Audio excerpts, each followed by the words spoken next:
Hey everybody, how you doing? Danny Harris here, and a video for you today about something that really resonated with me last night when I was watching the TV, and it's really relevant to your golf club, and really I can't tell you how much this kind of struck me as a chord when I was when I had this thing happen. So last night, to give you a brief insight into my life, I went to visit my mum, as I kind of do from time to time. We went and had dinner.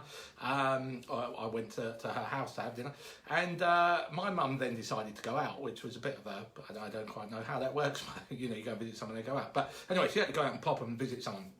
So whilst I was there, I generally, if I watch TV, I tend to watch either sport or I watch kind of documentary type programs, and the only documentary type thing I could kind of come up with, because my mum doesn't have Sky Sports or any of that stuff, the only thing I could really watch was this documentary about the world's busiest train station. Now this place, and bear with me because this is really relevant to your golf club and how to grow your golf club sales. Now this train station is in Japan, in Tokyo, kind of unsurprisingly, most people would have possibly guessed that. And it's a place called Shinjuku. I don't think I've pronounced that properly, but it's Shinjuku train station. And Shinjuku train station carries over 3.5 million people every single day. I mean, that is a lot of people. 3.5 million people a day go through this train station. And they do this via 51 train platforms, which isn't very many. And there are all these kind of facts and figures they were bandying about the place. But one of the things is they have a train stopping at a platform every 3 seconds. So, I mean, that is some serious kind of turnover. I have no idea how to run a train station, so I'm not doing anything like that. But you know, it's a major kind of operation. And here's the thing that struck me that made it really relevant to golf clubs. You see, if one of those trains is late by 1 minute, there's honestly, the place is the company kind of feels an enormous level of shame because it's a lack of efficiency, and they just say you cannot be late, and they do everything possible in their power to make sure the trains aren't late. Now, if a train was 1 minute late in the UK, and I'm sure in other parts of Europe and mainland America and so on that I've been to, 1 minute late is considered pretty good. You know, you've achieved there. Whereas in Japan, I mean, that is just unacceptable behaviour. Whereas here, we think that's very normal. And if not, I mean, even if a train was 5 minutes late, you wouldn't be that bothered because that kind of stuff just happens all the time, you know. And we're very accepting of the fact that our trains are not quite as efficient as they are in Japan. Now, this is despite the fact that we know it's possible to have all of your trains running on time. And most of the trains in Japan are timed by the second that they're going to depart, not even by the minute. So, I mean, they are properly, you know, on it and getting this stuff going. Now, this is the thing where this is where it's relevant to your golf club, I feel, is that many golf clubs and many people in the golf industry currently believe that something isn't possible to do. And they believe that it isn't possible to get new members into a golf club. They believe that nobody's playing golf at the moment.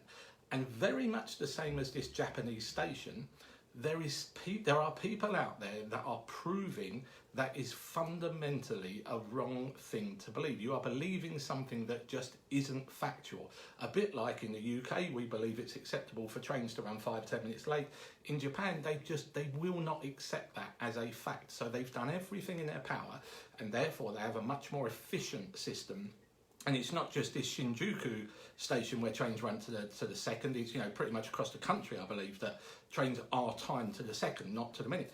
And going back to the golf club, so what happens is, in the world of golf, you've got this belief that is just fundamentally untrue, that people are not looking to play golf at the minute because we've believed all of the mass media and all of the stuff that people say about the participation's down and the youngsters aren't so interested in golf. And I'm not going to dispute those things at all. Participation is down.